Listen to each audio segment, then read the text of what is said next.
funny what you don't recall. Our first home in the suburbs of Weston, which I barely remember. My eldest brother Oren says he can remember being in the home's backyard with our mother in the early spring, helping the moms till some sort of garden out of the cold yard. March or early April. The garden's area was a rough rectangle laid out with popsicle sticks and twine. Oren was removing rocks and hard clods from the mom's path. She worked the rented rototiller, a wheelbarrow-shaped gas-driven thing that roared and snorted and bucked, and he remembers seemed to propel the moms rather than vice versa. The mom's very tall and having to stoop painfully to hold on, her feet leaving drunken prints in the tilled earth. He remembers that in the middle of the tilling, I came tear-assing out the door and into the backyard wearing some sort of fuzzy red poo-wear, crying, holding out something he said was very unpleasant looking in my upturned palm. He says I was around 5 and crying and was vividly red in the cold spring air. I was saying something over and over. He couldn't make it out until our mother saw me and shut down the tiller, ears ringing, and came over to see what I was holding out. This turned out to have been a large patch of mold. That was from the book Infinite Jest, page 10 in my edition, and the subject of today's episode. Hello and welcome back to the library. And before we get lost amongst the stacks, I want to reintroduce my guest this week, the enigmatic aviator himself, all the way from Southern California today, Mr. Matthew Cortigiani. Welcome back, Cordo. Thanks for having me. Yeah, and I guess happy birthday to Infinite Jest. Yesterday was its 30th anniversary, the 1st of February. So I did not plan this out. I think we were talking about doing this episode specifically for like freaking 6 months at this point, and it's just, serendipity is the way I would put it. So yeah, February 1st, 1996. So here we are. Good timing. Hopefully people will actually look at this episode because of it. Yeah. Get into the double digits on those streams this time. Yeah, well, that's what we usually get. Maybe we'll get triple digits, but we're finally getting to talk about this book with some history, background, and going into the plot and characters, and have a discussion of like what we liked the most, right? But before we get started, do you want to share or anything about the book that you liked, or have any questions, anything you wished you knew more about from the book? Yeah, so I mean, when you reached out to me, I want to say, probably about 6 months ago about this book. It was something, I had a high school teacher who was always very passionate about David Foster Wallace, and we I don't know if I've ever told you this story. At the time in high school, we didn't really read any of his materials. A little heavy for public school curriculum, maybe. But we knew how much he liked the guy, and we loved this teacher. And we ended up at the end of the year putting together some money and getting him a life-size cardboard cutout of David Foster Wallace as an end of the year present. So for the last month or so of school, we had this cutout of David Foster Wallace just looking lovingly upon us with his bandana and his long hair and everything. So he's always been a part of my adult life, I guess, believe it or not. But I hadn't read any of his work. The actual before you mentioned it to me, it had always been something I kind of wanted to approach. I am not an avid reader. The last book I read was Hamlet in I want to say it was working in St. Louis, so it would have been 2019. So I hadn't read any books in about 6 or 7 years, and it was really jumping in off the deep end here to try to read through Infinite Jest. And I really loved it. Yeah, picked a good one. Some real impressive coincidence, I suppose, with just from Hamlet to Infinite Jest, because they're two books that are actually fairly, intertwined.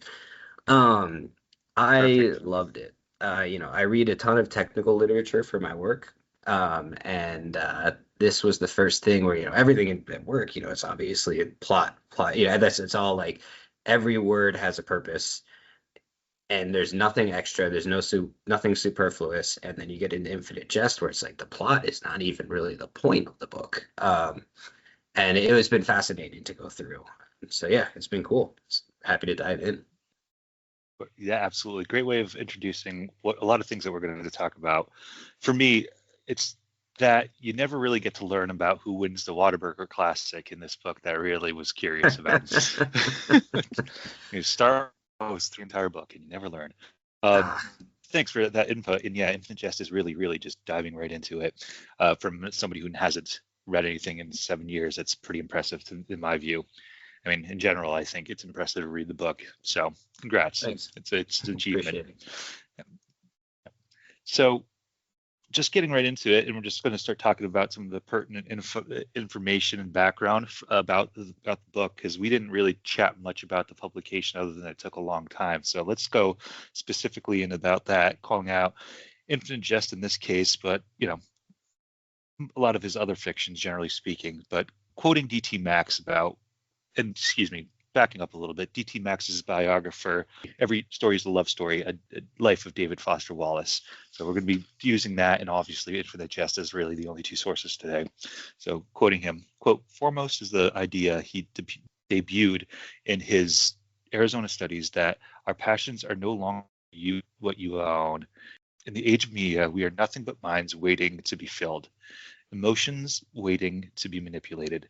There is a sense, again, brought to full boil in Infinite Jest, that our obsession with being entertained has deadened our effect, that we are not, as a character warns in that book, choosing carefully enough what to love, unquote.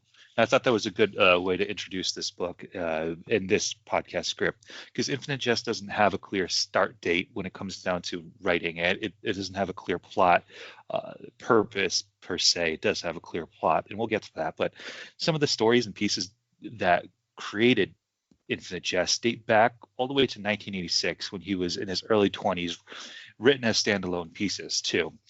This was back in his undergrad days in Amherst. There were already chunks written before he entered the Granada house, like when we mentioned and spoke about his sister Joelle about the concept of the Quebecois separatist movement after Canada, U.S. and Mexico unified. More on that later. So all this is just bits and pieces he's writing here and there as one larger book eventually. And when he did tell his sister Joelle, what he was like the concept of Onan, again, more on that later, her eyes glossed over when he started talking about it, the details in the report, and she really did not understand what he was trying to say.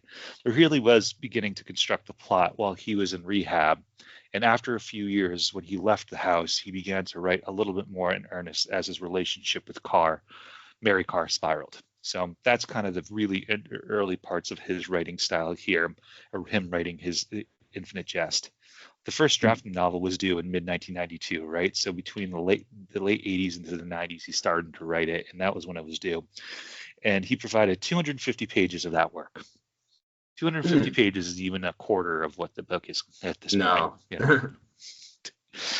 David Foster Wallace, however, had to keep asking for extensions and keep asking for extensions and keep asking for extensions for years, seeing that he knew it was not complete or finished. And it wasn't until February 1st, 1996, almost 30 years ago to the date, did the novel get published.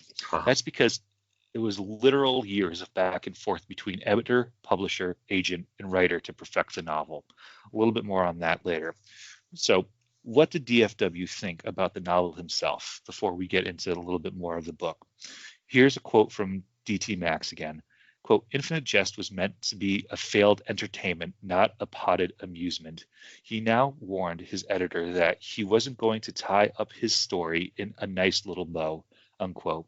DFW literally wanted the words a failed entertainment on the cover of Infinite Jest, but his editor, Michael Peach, thought it would be a bad idea, as no one would buy a book that said a failed entertainment on its cover.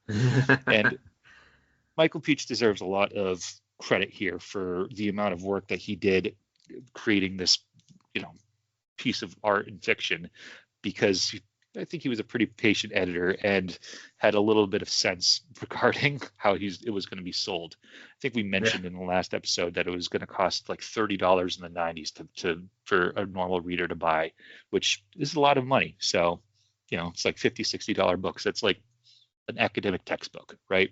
Yeah. Oh, sorry. That always fairly I guess priced. Yeah. That's a cheap academic textbook. Yeah. My economics textbook for hundreds of dollars are ridiculous, but that's Oh my besides the gosh. point. I know that was ridiculous. Yeah, and then you would sell it back to the bookstore for like $20 and buy a freaking case of beer with it. That's how I viewed economics at Right, that point. exactly. Yeah, Trickle down. yep, yeah. Well, now that we've glossed over the overarching writing components of how he wrote it, let's talk about the subplots and background before we actually get to the plot, because it's actually more important to understand the novel, as you were mentioning. We probably will mention this several times in the script. Again, doing it one more time, but the plot almost plays a secondary role in the world building that David Foster Wallace does. There are tons of themes in background development that really makes this a great piece of literature and what maximalism is, right? And it's just including every little bit you could possibly do to make a world. For example, we mentioned Onan again first. Let's talk about Onan. Onan is the I think that it actually is an acronym, not an abbreviation. So, yeah, ONAN. ONAN is short for Organization of North American Nations. It effectively is a union between Canada, Mexico, and the U.S. of motherfucking A.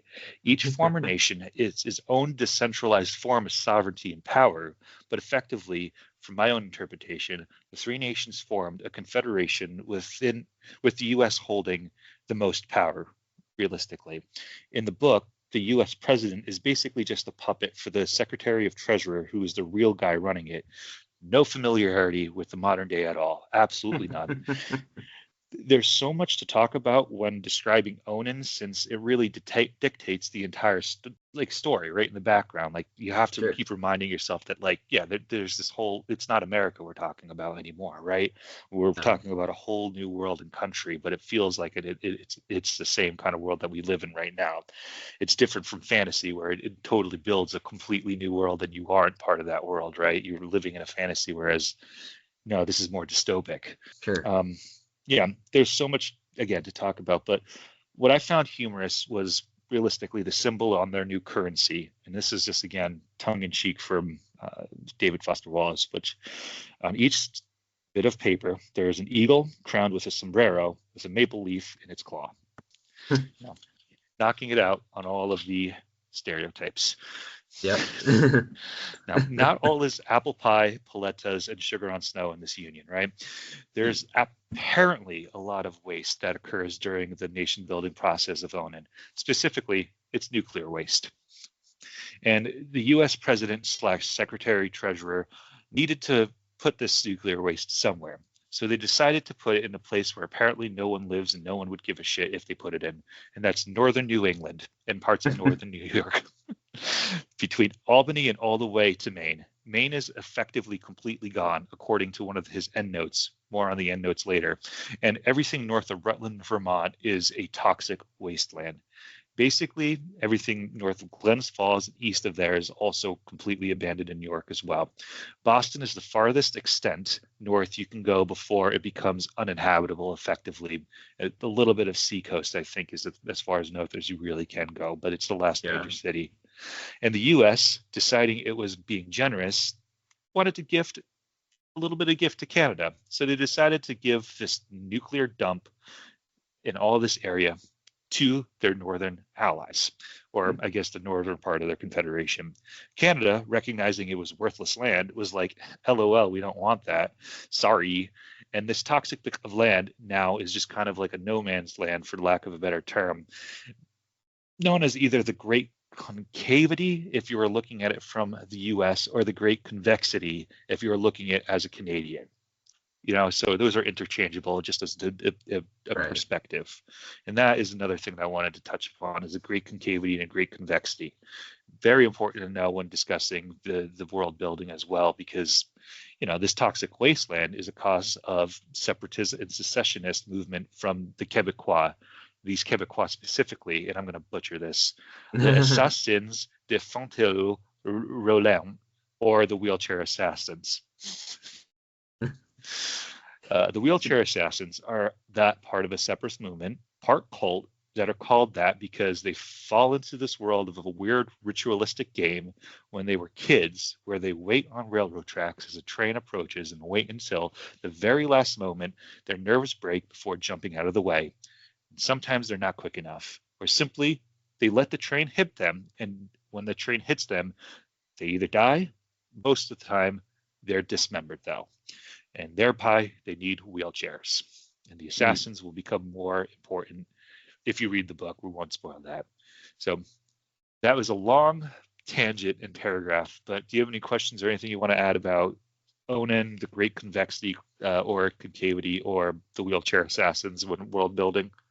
I mean, it's been so cool while I was reading it that there seems to be so many references to where I live, and that generally authors don't talk a lot about Vermont, much less make it the site of a catapulted toxic wasteland. So that was kind of cool. And it's like we were talking about in a previous episode, his family history. You see the kind of he's going to incorporate a little bit of French, a little bit of Quebecois kind of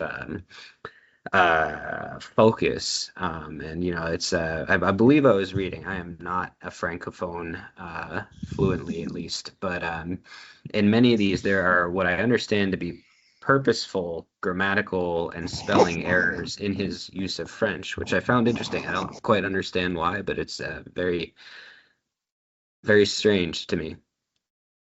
I don't speak French, so I couldn't pick up on that. But there's so many things in this book that I didn't pick up on, and this is a 12-page script out of a 1,200-page book. So of course, yeah, we're not going to be able to talk about everything. 1% of the surface. Seriously. And not all of it is just about what's within the book too, right? We've already discussed the history of how it was produced and written and published. So yeah, it's fascinating. Yeah.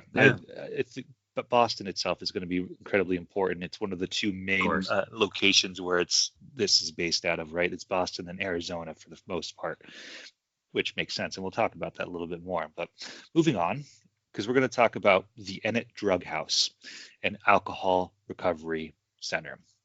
It's the Ennett House Drug and Alcohol Recovery House, I think. I think I added an extra house actually there, but whatever. I'm a little tired. Didn't get a lot of sleep last night. Thanks, baby. So this place, the Ennett House, is directly influenced by his time at the Granada House. We mentioned the Granada House in the second episode of this 4-part series, so go listen to that a little bit more. Many of the details about the program and its members come from the time he stayed there. For example, Wallace, a newly admitted resident, was not allowed to leave the house unsupervised for 10 days when he first got there. That's a rule of the Ennett House equally. It was also a work recovery house where he had to work 40 hours a week. Again, another rule that he put in the book. A lot of the characters were directly influenced by the people he met there, which he wrote, quote, "Most of the guys in the house are inmates on release, and while they're basically decent folk, it's not a crowd I'm much at home with. Heavy metal music, black t-shirts and Harleys, vivid tattoos, discussions of hard versus soft time, parole boards, gunshot wounds, and Walpole." I have Walpole there because it's funny. It's the only. I have a friend who grew up in Walpole, and it was the only town in Massachusetts to secede from the Union. Yeah, up until the 2010s or they still flew a Confederate flag and sang Dixie as their football chat. Fortunately, I think they stopped doing that. But Walpole also is the location of Massachusetts' toughest prison, so probably a pretty tough place. So that's what he's referring. Totally, shots fired here, Walpole guys, come at me. Wallace included these stories. In some of these stories he heard at meetings at the Granada House almost verbatim, with no veil to cover what he heard. This is a huge breach of trust, but also this could get him into some serious trouble as well. Besides that, he did do some due diligence by asking members if he could add and include what he heard, changing their names even just slightly at times. So, he did do a little bit of his due diligence, but you kind of see some repetition here with David Foster Wallace and adding the Alex Trebek story in the first episode, where he just doesn't really change anything when it comes down to real stories. And when you have this trust and people are in AA meetings, you're not supposed to tell people's names and their stories outside of it. So it does also, and then I don't remember if you remember all these really dark stories, because this is probably the darkest part of the book, but hard to believe that they were possibly true, but some of them probably were. And that's all I'm going to say about those stories, other than like I'll spoil them. But I don't know if you have any comments on that. Yeah, it was really, once they started talking about the Enid house, especially if you had experience with people who are in the various phases of addiction. It's very powerful, and it's something that, obviously David Foster Wallace is speaking from a wealth of personal experience, that it's very cool to not cool. It's very powerful to see the language that he uses and the specificity that he uses to describe. And I don't want to spoil too many things either, but some really really messed up stuff happens in and around that house. Yeah, he gives a speech in at a university in a commencement speech. It's called the "This Is Water" speech. I don't know if you're familiar. It's about a 20-minute speech where he talks about addiction to normal things, non drugs or just anything. He talks about how you can consume your life, with addiction to just about anything, and it's kind of cool to see him. This is where a lot of that speech seemed to come from, was his experience with addiction. So it's cool to make that parallel. Yeah, absolutely. Yeah, and I mentioned in the last episode, I think it was the MASH story, where they talked about somebody getting addicted to watching reruns of MASH over and over again. And I wanted to add it again to the script as kind of like verbatim of the story, but it's like a 5-page story in the book, and I couldn't add it anywhere, and I couldn't figure out how to edit it. And that's just a great example. I think that was like the best description of addiction I've read ever, of just like propelling yourself into, so great. Because now we're going to get about the plot. And all of that being said, what was the plot? There are 3, effectively. It follows the life of the Incandenza family. It also follows a group of people in a rehab clinic, which we've already mentioned, called the Enid House. And the 2 are only tangentially related, with a couple of the people in rehab also working as staff at the Enfield Tennis Academy, which is run and attended by members of the Incandenza family and only uphill and directly adjacent to the Enid House. And truly connecting the 2 story arcs is it follows a group of assassins who are trying to discover the entertainment, otherwise known as the film cartridge called Infinite Jest, who want to discover and potentially wield the lethal potential of this film. Short and sweet for the plot, right? I know. But as we discuss the characters next, more of the plot will unravel and the pieces will start to connect. Again, plot is almost secondary, but you don't really get to learn how these connect until the very end. And even after that, it doesn't really matter, does it? Right? Because the last quarter of it has absolutely nothing to do with most of these. So, yeah. Yep. Typically in these book episodes, we go over the main characters, or at least some of them, to discuss their roles and quirks.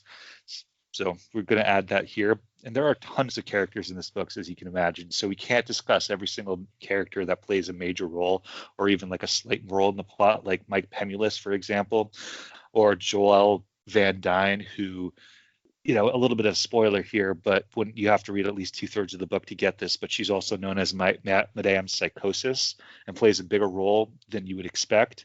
However, in order to discuss Infinite Jest, we must describe who the fictitious Incandenza family are, and we're just going to talk about basically all of them. So first, and probably most importantly, somebody who would be argued as one of the 2 main protagonists is Harold Incandenza, aka Hal.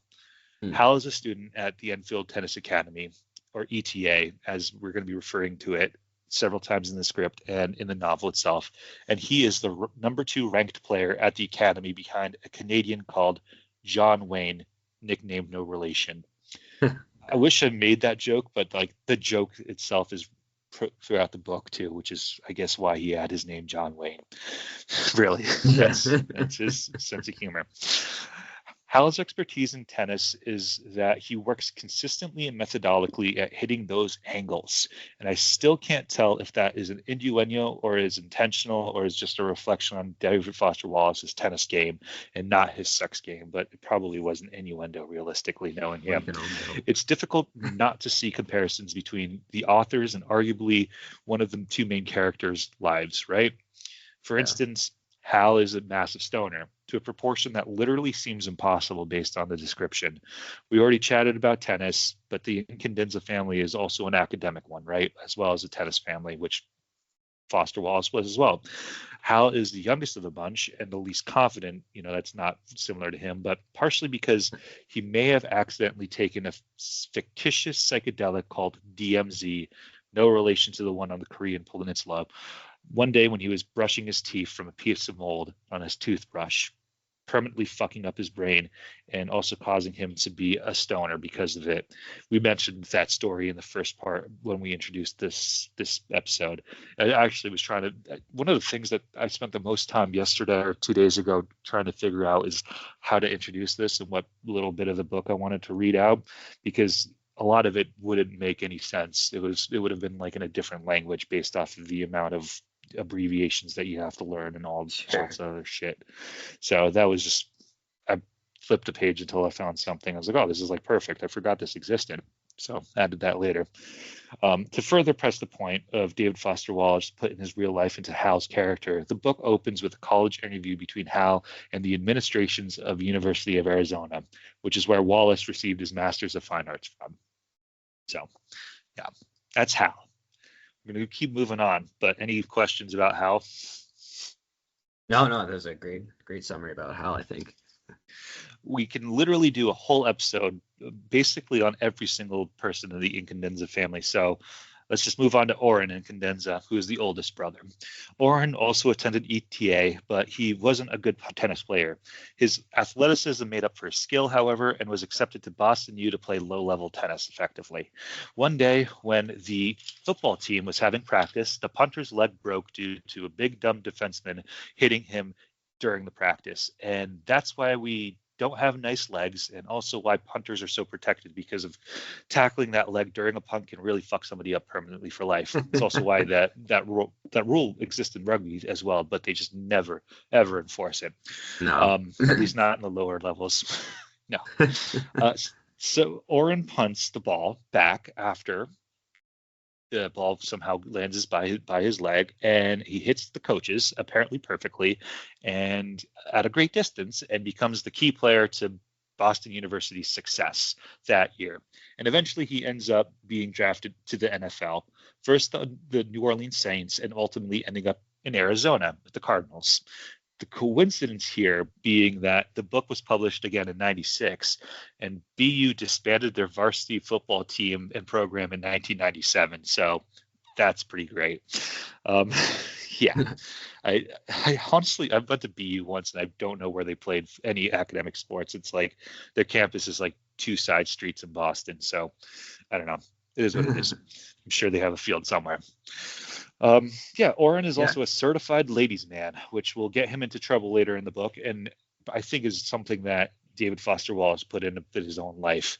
Oren's story is pretty much the only one that has some kind of an ending, and for the most part, almost all of his story later on in the book is only found in the end notes. So you actually have to read the end notes to get his story, which is even more interesting as a editorial decision on Wallace's end, right? Yeah.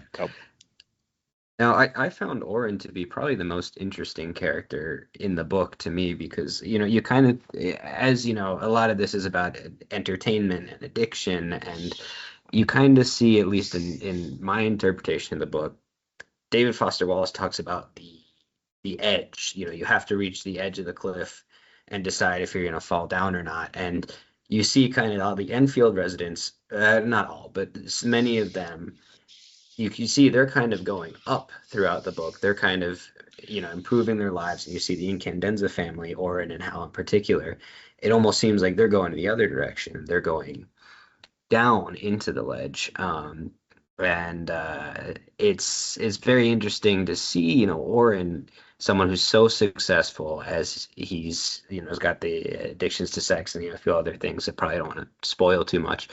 Kind of see that character develop. I really enjoyed him throughout the book, and it's Nickerson Field. That was I couldn't remember Nickerson Field in BU. We played them at UVM. We would play against BU, and we play on that field. I think they even mentioned it in the book once. But yeah. But there's nothing else on campus in terms of like green space. There you go. Yeah. Oh, I didn't know that you guys played. I mean, you guys, it's a totally different division now, right? So yeah, it's changed. Now, excuse me. I'm going to keep that in. That's why you don't drink seltzers while you do a podcast script. Now that we've discussed the oldest and youngest, let's talk about that middle child, Mario Incandenza, who also attends ETA during the book. However, due to both physical and mental disabilities, physical being he's incredibly squat and doesn't resemble anybody in the family. I mean, that's a nice way of putting it. The book is a little bit more harsh. Mental is more of a fact of him not being the most social from my reading. Again, kind of harsher in the book. He cannot and does not play tennis. In fact, he takes after another pursuit from his father, which is the pursuit of filming. Specifically, he films the tennis team and helps with getting them into school through these, academic films and talent films, whatever. And then he also he helps the coaches with their training programs as well as creates his own films on the side.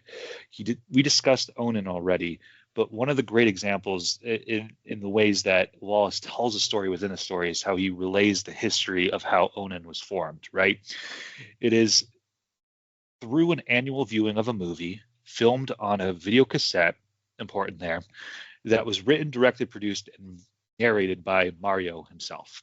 To add to the creativity, all characters are puppets, and the story even alludes to the fact that not everything within the film itself is the actual truth, it's based basically on the lore and history of the world that Wallace creates. So Mario is more important in the book than you would expect, actually, but he doesn't feel like it. So there's Mario. Now, I haven't found any connection between Dave's real life that influenced the creation of Mario as a character. Mario's, Oren's, and Hal's mother, however, is directly influenced by Dave's real mother, her name Sally.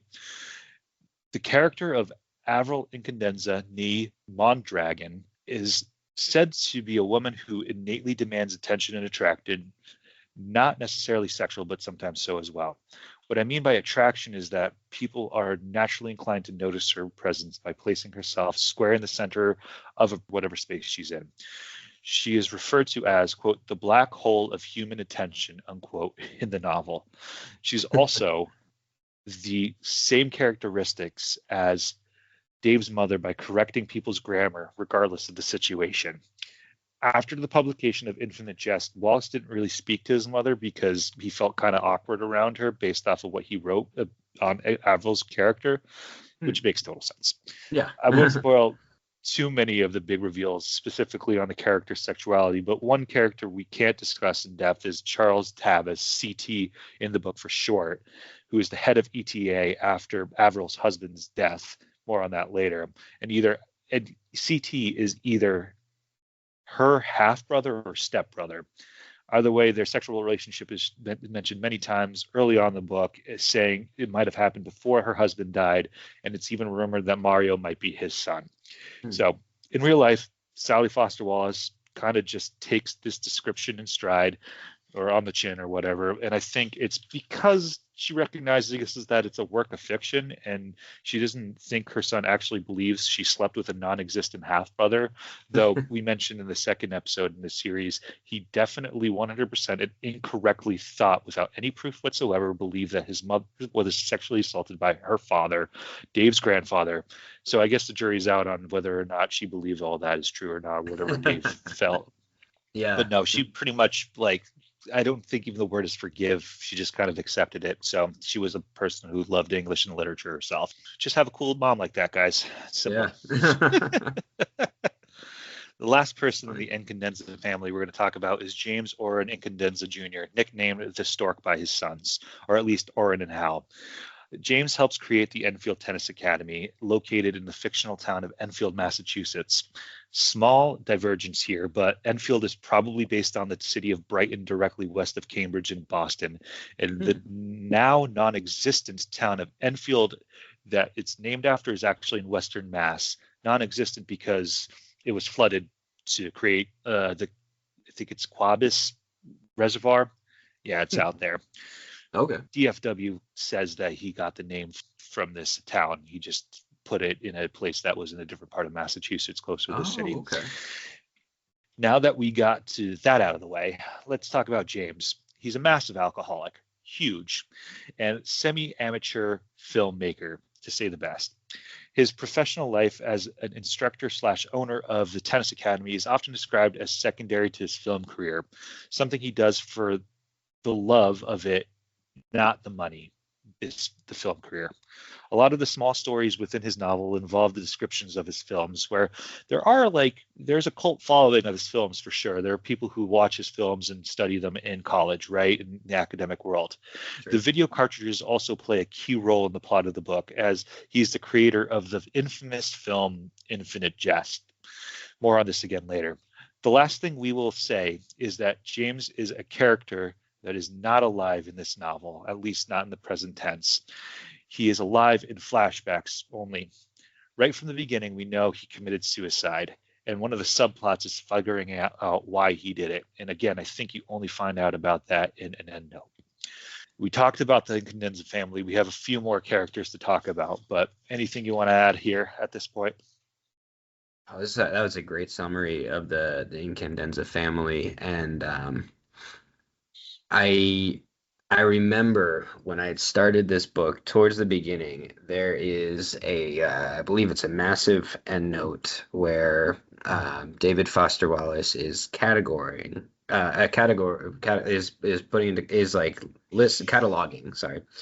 all of the James Incandenza works, and it goes through this one, version 2, Judith Fukuoka Heard, and then like the publisher, and that just goes on. I think I told you I listened to the first section of this as an audiobook, and I remember just being in New York, walking around, like doing some errands, and this thing was going on for like 30 minutes of just all these fictitious works that that you would never get exposed to in the story. And that was, I think, when I got a little introduced to you need a little bit of nuance when going through the endnotes of David Foster Wallace of Infinite Jest. But like you said, you learn so much of real relevance in the endnotes. It's kind of hard to parse through. But yeah, it's great.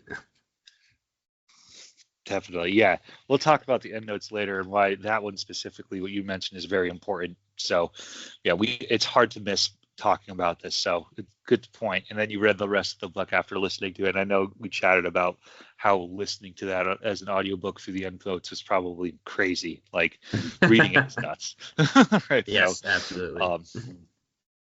So we're going to pivot and talk about a couple of people from the Ennett house, only a few. We can't talk about all of them because we just don't have time. So let's start with one of the main antagonists here, a truly despicable human being named Randy Lenz. No relation to the real life Andy Lenz, who was on the Dale Carnegie episode for Lost in the Library.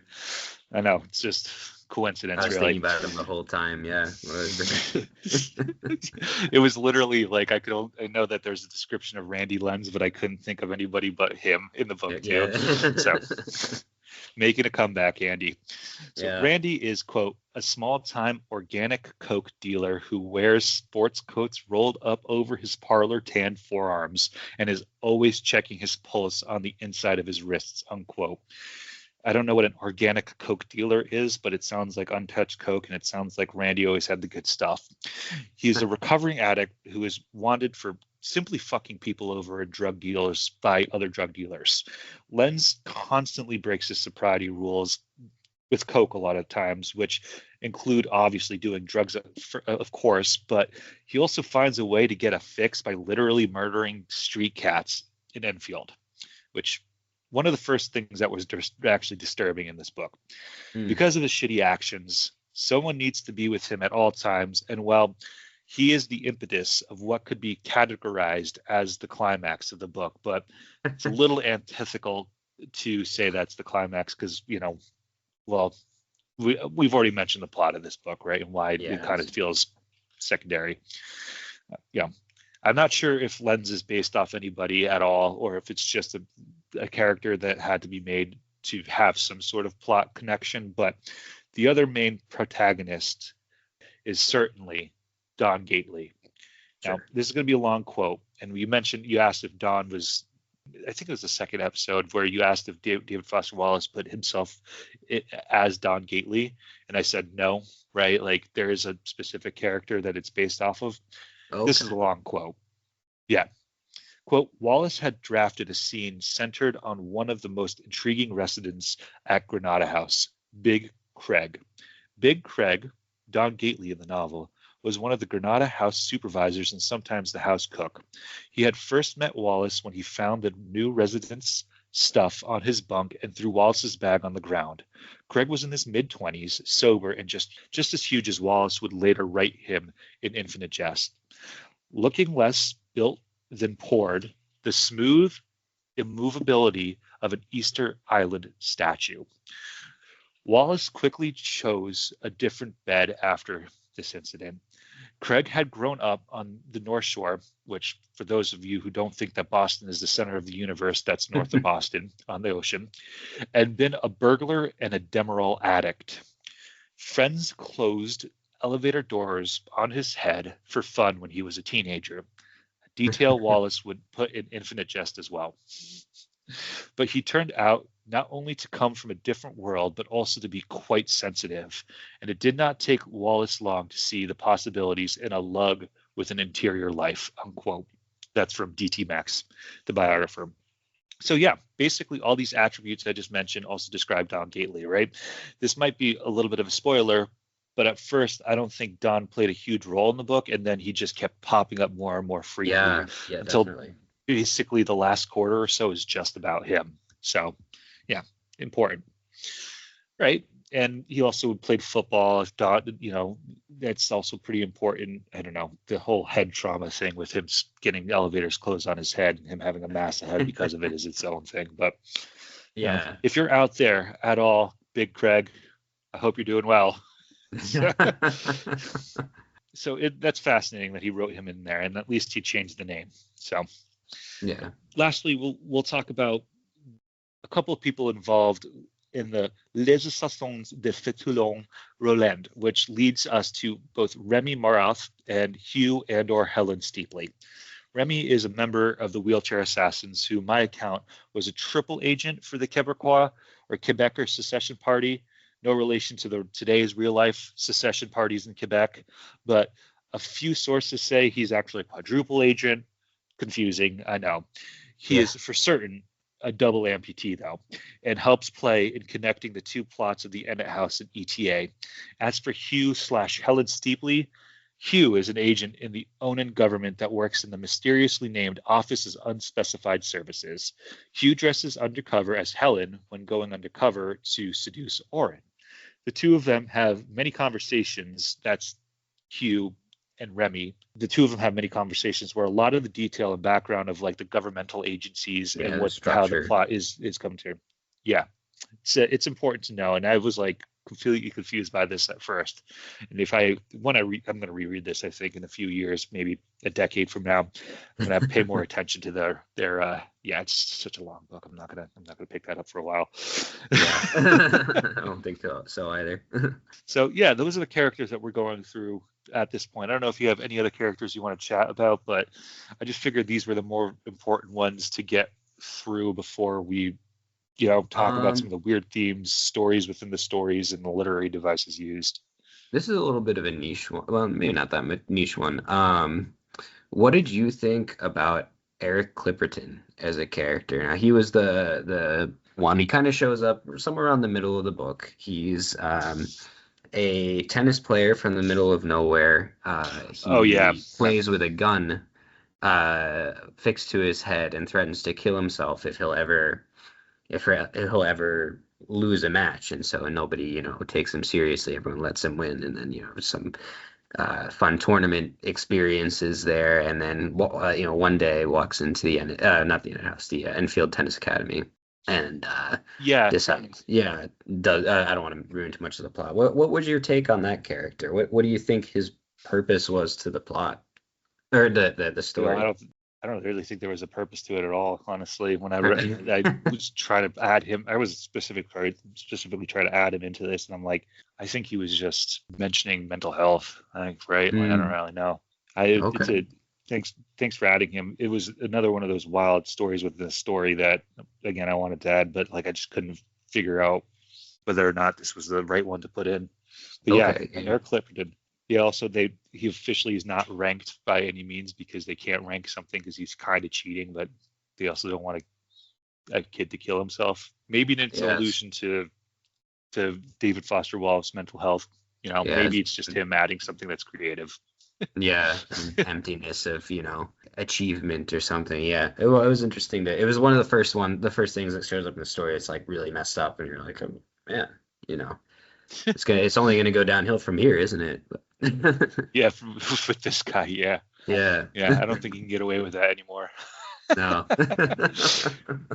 It's not like you could ever get away with it in real life either, but yeah, it's just, I guess the 90s were a different time. Yeah. Shit, was this pre-Columbine too? That's a good question, actually, because everything Columbine was like changed in after 03, Columbine. maybe. When It was happened in Columbine? 99. Yeah, so it is. 99. Oh, okay. If people are not familiar with Columbine High School shooting, or the massacre, it was just two douchebags who killed a bunch of people in Columbine High School in Colorado, and it literally changed how American schools and basically the whole school structure and social structure around schooling and school being a safe place. It was the first massive school shooting that really changed that in this country. So yes, I think it's, I don't know. I feel like he probably wouldn't have added that into the book if it was after or post Columbine. Well, that's just my opinion, man. So moving on. Anything else? No, that's got No, dark no, here. yeah, I mean, there's just so many characters, you got, Joel, and there's a million, so I don't want to belabor the point too much, but yeah, the characters I think are where a lot of this story is buried. Totally. Yeah. Yeah, there's just a lot going on. So, as we mentioned at the top of the episode, the plot is only one factor in this book, and it's almost a secondary to everything else going on. This book is an excellent example, as I mentioned, of maximalism, which is exactly what it sounds like. It adds every possible detail it can without skipping details in its own form of world building. David Foster Wallace does this through experimentation of different styles as well, and adding all types of different writing styles like letters and interviews and first person and different viewpoints, right? Like how we mentioned that we learn a lot about the president's authoritarian rise earlier through a puppet show, effectively, and how they justify the Great Concavity. And we continue to learn more about the wasteland we currently live in, known as Vermont, and how it became a nuclear dumping site for the new owning government through the minutes taken in a meeting, for instance. And that was separate from the entire puppet show. And the world did David Foster Wallace build? There's so many examples of this, and we will talk about what happened to literal countries and regions where we currently are residing at some point. I wrote that. We already did talk about that. That should have been completely edited, but moving on. One that I will mention is the literal nation building and how the nation changes time, right? And time is important here. Specifically, how time is changed underneath the Onan government. We're basically going to throw you right into the start and figuring out what year it is. Like when you read the book, you're like, what the fuck is, what does he mean by this? The year of the adult undergarment, right? Like what is going on? But essentially what happens is Onan permits corporations to purchase years as a way to advertise, because you no longer see advertisements on television anymore. We're going to talk about that a little bit more, right? So here's just an entire section from the book, and it's called Chronology of Organization of North American Nations' Revenue Enhancing Subsidized Time, Trademark by Year. 1. Year of the Whopper. 2. Year of the Tux Medicated Pad. 3. Year of the Trial Size Dove Bar. 4. Year of the Purdue Wonder Chicken. 5. Year of the Whisper Quiet Maytag Dishmaster. 6. The year of Ushituya 2007 Mimetech Resolution Cartridge View Mother's Board. Easy to install upgrade for Infernatron interlaced TP systems for home, office, or mobile. Sick. 7. Year of the dairy products from the American heartland. 8. Year of the dependent adult undergarment. This is side note where the vast majority of the book takes place. And 9. Year of glad. Now, on part 7 or year 7, we mentioned we need to kind of talk about that, right? This is the new form of television where there's no commercial interruption, so people can watch TV at all times, every single thing without that. It's even like one of the conversations between Oren and Hal have is like, what do you miss most about before the Onan government? And they literally say commercials. Like Oren says that. It is added to strengthen DFW's argument that America is falling into the need of constant entertainment, right? Which is the main the argument of the book, arguably. Sure. Cue the streaming apps 2 decades later after this was published too, without any commercial interruptions, a lot of them, right? So I don't know if you did a lot of the saw future, that. yeah. I mean, it's not only the large bits that stand out, like creating subsidized time, but like just how he manipulates words, right? A small but frequently used example of this is when he writes W/R W/T, so WRT in a row. This just means with respect to. He frequently starts sentences also with the words and but, which is like, you should be doing that grammatically, but it works out well. David Foster Wallace also knew that he was asking the copy editor to do was an abnormal, difficult task when constructing the book, because it's not within the copy editor's purview to, let's say, allow a lot of this bullshit to happen. So we're going to get to a letter that he sent verbatim to the copy editor about like a lot of what he wanted to include into the book. But anything about subsidized time or anything that struck you as interesting about his writing styles?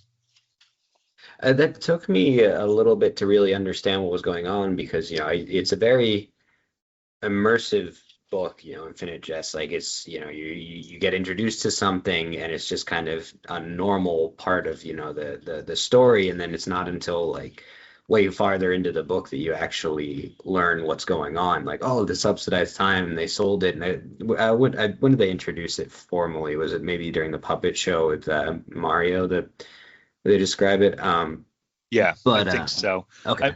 I mean, yeah, this was like taken from like page like 300-400 in the book. What, like all the years in a row, and I had to flag it, and like, yeah, I kept going back to it. Because I needed to figure out what we're talking about. Yeah. This is kind of emblematic of like there's a certain surrender that you need to read David Foster Wallace, to just something ridiculous will be said, like, oh yeah, it's year of the dependent adult undergarment, or even at points just simply YDAU, and it's not until much later that you figure out what on earth is going on. And it's kind of like you get introduced to the subsidized time years as independent concepts, or very early on in the book, but you don't figure out what's going on until much later. So it's kind of your first taste of you're gonna have to read to the end to understand what's going on, and then once you get to the end, you're gonna want to start back over because it's kind of cyclical, everything. Yeah, and that we'll touch upon that. So it's a great way of putting it. That's great. Thank you for adding that. We're going to talk about that exact point. So, to the copy editor. Hi, FYI, the following non-standard features of MSS Dot are intentional and will get stated by the author if color penciled by you. First point. Single quotation marks around dialogue and titles with double QMs inside reversal of normal order. Second, such capitalized common nouns and verb phrases such as substance, disease, come in, inner infant, etc. Neologisms, catechorisms, solecisms, and non-standard syntax in sections concerning characters such as Minty, Wrath, Antoni, Kraus, Pemulus, Steeply, Lenz, Oren and Condensa, Mario and Condensa, Fortier, Foltz, Jo and Condensa Senior, Junior, Stitt, Gompert. Multiple connections at the start of independent clauses, commas before prepositions at the end of sentences, hyphens to form compound nouns, sentence fragments following exceptionally long sentences, inconsistent paragraphing with some extremely long paragraphs, unquote. It's just, I wanted to add this because I know this kind of sounds like nothing, and it sounds like nonsense because it kind of is. But at least what my point is in this is he was very intentional with what he wanted to add and why he wanted to add it. These weren't mistakes, right? No. This was years of editing and him telling the copy editor, like, dude, fuck off. Like, we're keeping this in place as nicely as possible. So, and he had his own editor. The copy editor is different, right? The copy editor is the actual person who puts it on a piece of paper that ends up being in the book, right? So, yeah, ends up the physical copy of the book. So, now we're going to talk about endnotes. We got it. We made it. Finally, we're here. Like, one of the most important thing and unique aspects, dude. It's the key attribute of this book. After loads of pressure and to shorten the book and back and forth between the editor, publisher, and writer, Wallace would only do things, would try to do things like manipulate the font size and extend lines to the very edges of the margins to fit everything on the page, right? Wallace conducted a novel idea. A new novel is kind of, that's a paradox. A novel idea to keep as much detail as possible in this encyclopedic novel. Quoting the biography again here, quote, he had a new scheme, a way to shorten the book without having to cut it beyond where it could be cut. Endnotes. At the back of the book in smaller type, they could stick in the harder stuff data, medical lore, 19th century asides, ex-Chaton math calculations. Wallace continues, quote, I've become intensely attached to this strategy and will fight with all 20 claws to preserve it, unquote.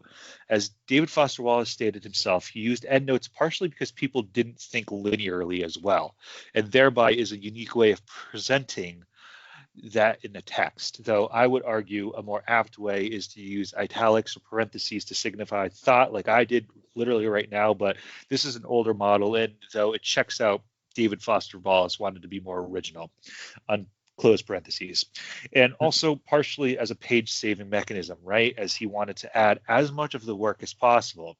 It even gets to the point where the endnotes have footnotes. So if you're interested in learning more about the endnotes, there are footnotes involved as well. And what can be frustrating to the reader is that you might not even need to read the fucking endnote. For instance, I would recommend skipping anything where a drug is referenced that has an endnote. Just absolutely skip it. It's not worth it.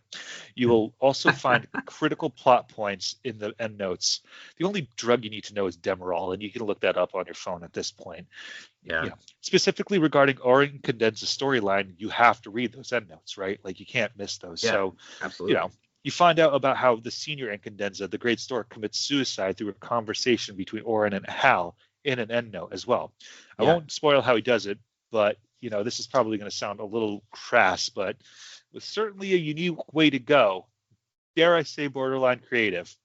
And here's where, I have to say, please, if you're thinking about harming yourself, seek help.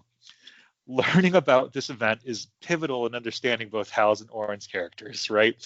Lastly, there are some endnotes that just go on for fucking pages. One I want to specifically call out is the description of James Incandenza's extensive avant-garde filmography that you've already mentioned.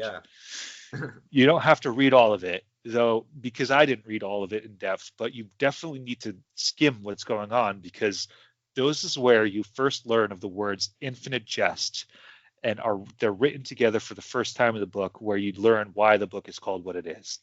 Infinite Jest, of course, is the tape that the Quebecois national radicals are searching to find to weaponize as a lethal weapon due to its uncanny ability to kill everybody who watches it, or so those are the rumors. Side note here, that movie Infinite Jest is also known as The Entertainment by the Secret Government. So when you read the book, the entertainment is what they're talking about. It's Infinite Jest. Anyway, I mean, some of these endnotes are ridiculous.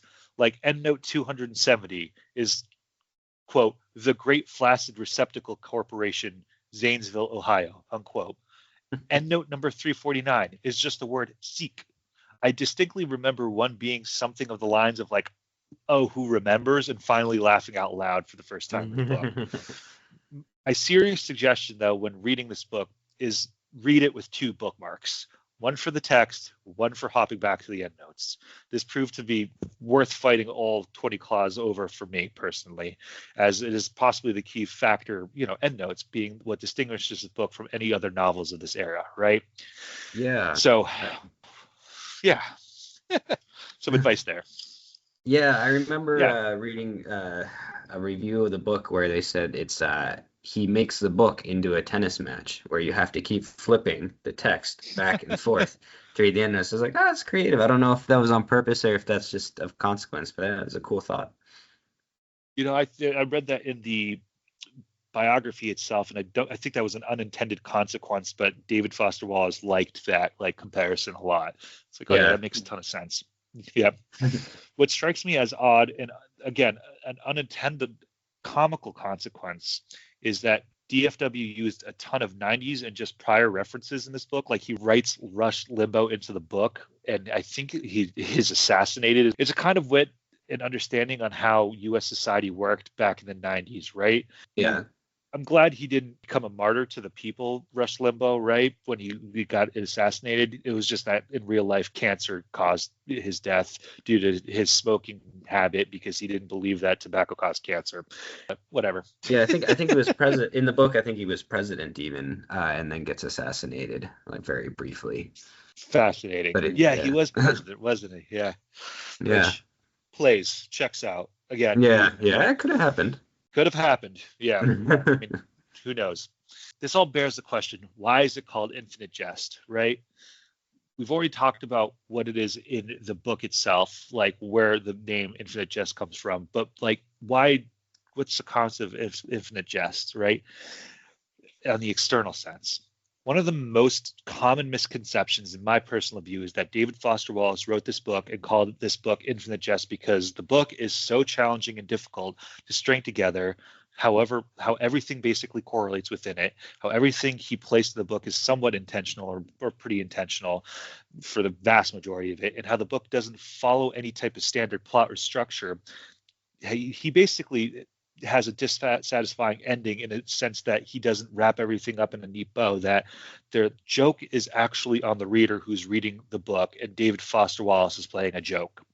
I know we mentioned that DFW adds things to fuck with the reader a little bit here, which, yeah, he definitely does, or at least it really seems like he does, and that alone is proof enough that he's just playing a massive joke on the reader, because everybody who reads this book perceives this to somewhat be true. And what is truth but not consensus from the public, right? It also kind of jives with his whole personality. However, he does not call this book Infinite Jest because there's a joke on the reader, and that's proven based off as what he's writing. The name Infinite Jest actually refers more to his perception on American culture and its need for confident entertainment. The infinite jest being the need for confident entertainment and the need for an infinite jest. In the book, and this is a little bit of a spoiler because it's 2/3 or 3/4 of the way through, but you learn about this, but it's also vitally important in the overall plot. So might as well just reveal this, right? And if I'm not mistaken, you learn through one of the end notes, but I could be wrong about it. But Infinite Jest, within the concept of the book, is the movie created by the great Stork, right? James Incandenza, right? We've already mentioned that. This movie is so compelling that the viewer actually gets addicted to watching the movie itself. And subsequently, it ruins people's lives, making it a movie that literally kills its viewers through addiction. Kind of like the 2002 movie The Ring, where people are killed 7 days after watching a videotape by a ghost demon girl named Samara who comes out of the TV, which kind of is not like that at all, really, whatever, because, I looked this up. The Ring is actually based on a different book by a Japanese author, Koji Suzuki. But I digress. The title itself of the book actually comes from a William Shakespeare play, Hamlet, which he was a big fan of as a teenager. We didn't mention this until now, but yes, again, DFW loved Shakespeare. This is the quote from Hamlet in Act 5, Scene 1. And for a little bit context, Hamlet is talking to a clown or court jester named Yorick about this. And he's talking about one of his friends named Horatio, who is simply used as a foil character in the play. So, quote, "Alas, poor Yorick, I knew him well, Horatio, a fellow of infinite jest, a most excellent fancy." unquote. That's my argument. It's not playing a joke on the reader, but it's, the commentary on American culture in the 2000s. Some say now. Yeah, in the 90s, excuse me. I'd say it's deliberate too. Yeah, absolutely. Last but not least, David Foster Wallace is also clearly having fun, right? Like the play I referenced, he writes that it didn't go exactly the way, but the vibes and general facts are there. The book itself, just look at the footnotes and the end notes that he needed to write. After all, he makes up a ton of nicknames for drugs that kind of make sense, but have never really been called. That, like, he calls a doobie a Dubois. He says that it was a Dubois was like the slang in the 90s for weed and outside of the greater Boston area. Sure. People don't, again, I also don't believe that people get extra salivation after smoking weed, at least not to that extent, not my personal experience, but hey, that's his. I understand why readers think that David Foster Wallace fucked with them. I also understand why people think he was just trying to write a book that would be studied by academics. It could take a whole college course by just dissecting this book, similar to Ulysses, right? Honestly, the point is that the book's structure, unconventional story structure, that's the point of the book, which basically doesn't exist elsewhere. It means that you have to reread the book multiple times to really connect the dots of some of the subplot lines to the plot. And that's part of the jest, an infinite jest, since it'll take you many, many times to read everything, right? It's why it's brilliant, why it was super frustrating, and why it took me like 5 months to read this book, reading about 25 pages a day, averaging about 3+ minutes per page. It's not a book for the common reader at all. And though rereading it in the future is going to be something I will do, reading it this book is basically one of the biggest achievements that you can read for a book, right? So congratulations, you're part of that highbrow society of a huge accomplishment, Cordo. It felt like a huge accomplishment, absolutely. So we already said that Infinite Jest was popular for a book of its kind when published in the previous episode. With the advent and the growth of the World Wide Web, the WWW, IJ's popularity expanded well past just the literary types now. It is also shared on the web and through the vector of the plot. Though the vector of the plot was VCRs, the web could easily replace them with their new form. The World Wide Web can easily replace it as a new form of constant need of entertainment. D.T. Max, Wallace's biographer, makes an argument that the internet has made Infinite Jest as pertinent to modern times as it did during the video cassette age, and that since the internet is in of itself a form of escapism, one can find escape in its readily available, or even more so than losing yourself within the media of the 90s, because that's what the internet does, and that's what social media is literally designed to do. Sure. An online lit magazine called N+1 said it was the most important book written in the last 30 years. And that argument can be made, though I'm not the one making that argument, honestly. I just want to make that perfectly clear. What is clear is that when that statement was made almost 10 years ago now, after the first publication, when it was only 20 years old, the book had been selling 150,000 copies per year and still is on that track every single year since its publication.